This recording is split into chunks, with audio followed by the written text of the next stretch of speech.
이렇게 거짓을 믿기를 좋아하는 거야. 거짓을. 그래서 이번에 선거가 이렇게 되는 거야.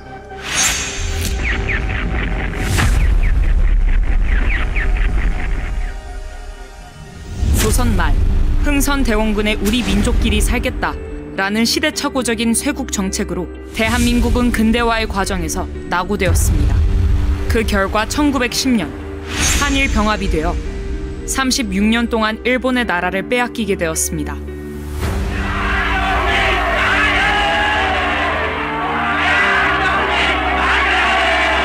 지구상에서 사라질 뻔했던 대한민국이 3.1 독립운동을 통하여 나라의 주권을 회복하기 위해 약 7,500여 명이 생명을 던졌으나 뜻을 이루지 못하였습니다. 이에 국민이 절망 가운데 있을 때 소련은 볼셰비키 혁명 세력들과 김만겸 등을 이용하여 박헌영과 상해 임시정부 요원들에게 공산혁명을 전수해 1925년 4월 17일 조선 공산당을 창당하여 공산주의 혁명을 시도하였습니다. 그의 신의주 사건으로 인하여 조선 공산당 대표인 박헌영 이하 66명이 구속되고 37명이 수배를 받았으나 그 세력은 급속히 확대되었습니다. 일본의 식민 통치로 인하여 대한민국은 나라는 물론 말과 이름, 심지어 성까지도 빼앗겨 버렸습니다. 역사에서 사라질 지경에 이르렀을 때 미국이 1945년 8월 6일 히로시마, 8월 9일 나가사키에 원자탄을 투하함으로 기적 같은 해방을 맞이하게 되었습니다. 무정부 상태에 빠진 한반도는 어떠한 정치 체제를 선택하느냐를 놓고 미국과 소련, 민족 지도자들 사이에서 심각한 논쟁이 발생하였습니다. 그 당시 이승만은 미국에 있었고 김구는 중국 상해에 있었습니다. 그들이 귀국하기까지는 2달 이상의 시간이 소요되었고 미군은 오키나와에 주둔하고 있었습니다. 이 틈을 타 국내에 있던 박헌영은 이승만과 김구의 이름을 도용하여 1945년 9월 6일 전국에 147개 인민위원회를 조직하여 조선인민공화국을 선포하였고 무정부 상태 위에 정부 행세를 하였습니다.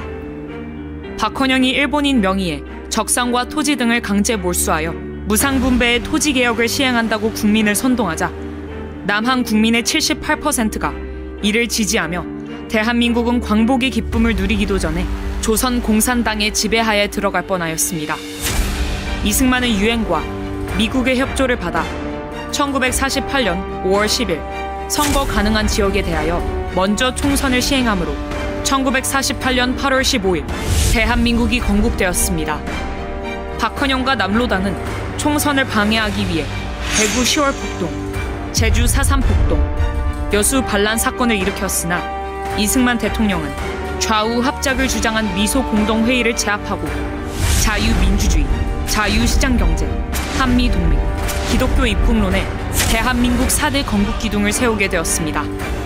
그 틀 위에서 4.19와 박정희 대통령의 새마을 운동을 거쳐 전쟁으로 폐허된 대한민국을 재건함으로 민주화를 지나 세계 경제 10위권의 중심에 서 있는 자랑스러운 대한민국을 우리가 누리게 되었습니다. 반면 북한은 사회주의, 공산주의, 사회통제경제, 조중동맹, 주사파를 종교로 만들어 조선민주주의 인민공화국을 건설했습니다. 김일성은 소련과 중국을 등에 업고 유엔의 결의와 온 민족의 염원을 무시하고 1948년 8월 25일 북한 자체 선거를 통하여 조선민주주의 인민공화국을 수립하였고 남한의 남로당과 공산주의자들을 선동하여 무장폭동을 일으켰습니다. 북한은 1950년 6월 25일 11만 명의 병력과 240대의 전차를 앞세워 전면 남침하였습니다. 4일 만에 국군 4만 4천여 명을 살해하고 서울을 점령하는 등 이 땅에 500여만 명을 희생시켰습니다. 그들은 공산주의, 통제경제, 조중동맹을 선택했으나 79년이 지난 오늘날 국제사회에서 인간이 살 수 없는 폐륜국가로 전락하였습니다. 그 후 79년을 살아오면서 남북한의 체제 경쟁은 끝이 났음에도 불구하고 북한에서 건너온 주사파 일당들과 대한민국 건국을 방해했던 남로당의 잔당들이 연합하여 이승만 대통령이 만들어 놓은 미국, 일본 국제사회와 함께하는 자유동맹을 해체하고 북한, 중국, 러시아와 함께하는 공산 동맹을 시도하고 있습니다. 그리고 마침내 윤석열 대통령까지 탄핵하려 하는 마지막 행동을 하고 있습니다.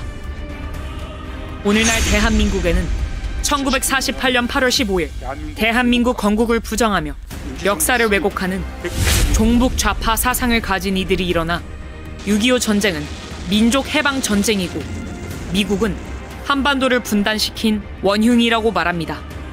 또한 해방 후 박헌영과 남로당의 목표였던 인민공화국 건설을 위해 정치, 경제, 사회, 군사, 외교, 문화, 교육, 언론 등 각계각층에 침투하여 거짓으로 국민을 선동하고 자유 대한민국을 부정하며 그들의 세력을 확대하고 있습니다. 특히 종북 좌파 사상을 가진 대학 교수들과 정교조 및 학생들, 일부 정치인들은 대한민국이 탄생하지 말았어야 할 나라라고 하고 이제 대한민국은 미군을 철수하여 미국 없이 살아야 한다고 주장하고 있습니다. 그들의 세력이 극도로 확장되어 윤석열의 용산을 점령하고 해방 후 78%의 국민이 박헌영과 남로당에 속았던 때를 재현시키려 하고 있습니다. 이로 인하여 대한민국에 발생하는 상처와 손실은 이루 말할 수 없으며 경제적으로 국가 1년 예산에 달하는 400조의 피해를 보고 있습니다. 그들은 가정과 학교, 사회와 국가를 분열시켜 선진국가 자유통일로 가는 길을 가로막고 대립과 반목을 조장하므로 국가와 사회의 혼란과 갈등을 조성하고 있으며 마침내 대한민국을 해체하고 북한으로 가려고 하는 행위를 노골적으로 추진하고 있습니다. 이제 우리는 79년의 대한민국 역사로 입증된 것을 거울 삼아 더 이상 한국 현대사의 거짓 논쟁으로 대한민국을 흔들지 못하게 해야 합니다. 박헌영과 남로당의 후예를 자처하는 주사파들은 자기 잘못을 역사 앞에 시인하고 참회하여서 조국 대한민국이 자유통일된 1등 국가가 되는 것에 적극적으로 협력해야 할 것입니다. 만일 주사파 일당들이 자신의 잘못된 주체 사상을 포기하지 않고 국민 속에 숨어 대한민국의 발전을 방해하며 주사파 운동을 계속한다면 대한민국은 결코 당신들을 좌시하지 않을 것입니다. 자유민주주의 체제를 위협하는 반국가 세력들이 곳곳에서 암약하고 있습니다. 폭력과 여론몰이, 행전, 선동으로 국론 분열을 꾀할 것입니다. 전 국민의 항전 의지를 높일 수 있는 방안을 적극 강구해야 합니다.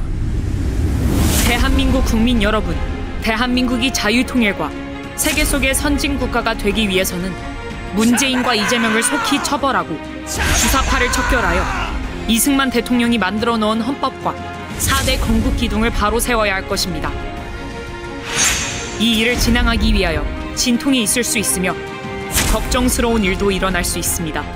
그러나 우리는 반드시 한 뜻과 한 마음으로 뭉쳐 이를 극복해야 합니다.